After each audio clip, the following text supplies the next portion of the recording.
What's going on YouTube? This is John with Long Haul Lifesavers, and today we have part 2 of Is the Weboost Worth It? We will put a link right up here for you so you can check out part 1 of Is the Weboost Worth It? And in that video we went over what the Weboost is, how it works, how to install it, and then we did an initial speed test. If you're new to our channel, consider liking this video and subscribing for all future content as we do videos all related to RV life. We're going to show you 4 different speed tests, and those are going to be with our hotspots hooked up with the Weboost on and the Weboost off.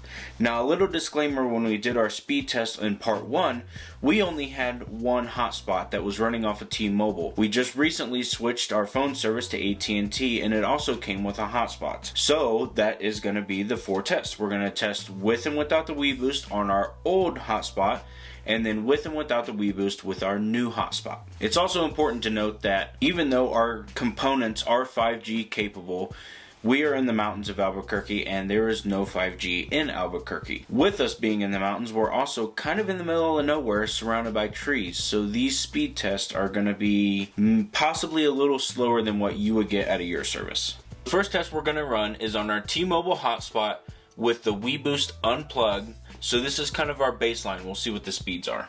We're pretty low today. It is kind of cloudy and stormy out. A lot of times when you have that, your speeds are relatively slower than what they normally would be if it's a nice clear day out. So for our first initial test, we had less than 1 megabit per second download, and we had 5.62 megabits upload, which is pretty slow. So our next speed test is still going to be hooked up to our T-Mobile hotspot. We are now testing the difference with the Weboost off and the Weboost on. So currently the Weboost is on a T-Mobile hotspot. Let's see what the speeds are. Okay, so for the download speeds we have 4.18 megabits per second, and then for the upload speeds we have 2.54 megabits per second, which our download speeds have gone up, but our upload speeds have gone down. So it's really kind of a wash.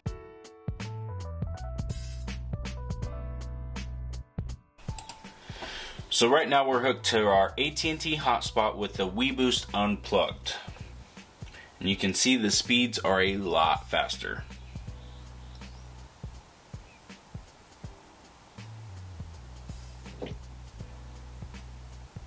So our download was 55.1 megabits per second, which is pretty decent internet speed.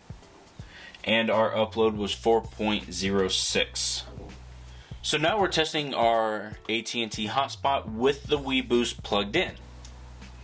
So our download speeds came in at 43.5, which is a little less. So our total download speed with the AT&T hotspot and the Weboost plugged in is 43.5 for download and 22.5 for upload. Now for the moment you've all been waiting for, is the Weboost actually worth it? If we were going to stay with our T-Mobile hotspot, it is not worth it because it doesn't gain us any substantial amount of speed difference. With our AT&T hotspot, which is most likely what we're going to be switching to full time, it increases our upload speeds by 5.5 times. And it really doesn't drop our download speeds all that much. And with how many YouTube videos we're doing and lives, it's a lot better for us to have the more upload speeds. So in our current situation, I feel that the Weboost is actually worth the money. Had we not recently just switched to AT&T and we were going to stay with T-Mobile, I was already at the mindset of I was going to tear it down, pack it back up, and send it off back to Amazon where we bought it. But since we just recently switched and we did different test speeds between both the carriers, that's why we kind of feel like, depending on carrier, and I guess depending on what location you're in, it could be beneficial. Now we may move in 2 months and go to an even more remote place where it doesn't do anything for us. So I guess it's gonna kind of be a 50-50 chance of if it's gonna actually give us any speed boost or if it's not. As far as cellular connection for our phones actually physically making phone calls, it really didn't make much of a difference when we were with T-Mobile. We were still having dropped calls and it was still really fuzzy when we were communicating on the phone. When we switched to AT&T, I don't know if it's just a better service, but we haven't had any dropped calls or any fuzziness or hazing when we're communicating on the phone. Now, if you're just planning on using your internet service in your RV strictly for streaming and not planning on uploading any videos or any large files to the cloud, the Weboost really isn't worth it, because when you turn the Weboost on, we've noticed that it drops your download speeds and boosts your upload speeds. When you're streaming through Netflix or Hulu or whatever streaming service you use, you need more of the download speeds, not the upload speeds. So if all you're doing is streaming, do not buy the Weboost. It will actually drop your download speeds. So the reason the Weboost is beneficial for us is because, number one, the YouTube channel needs a lot of upload speeds, and I also need a lot of upload speeds when I'm sending files to the clients or when I'm sending files to the clouds.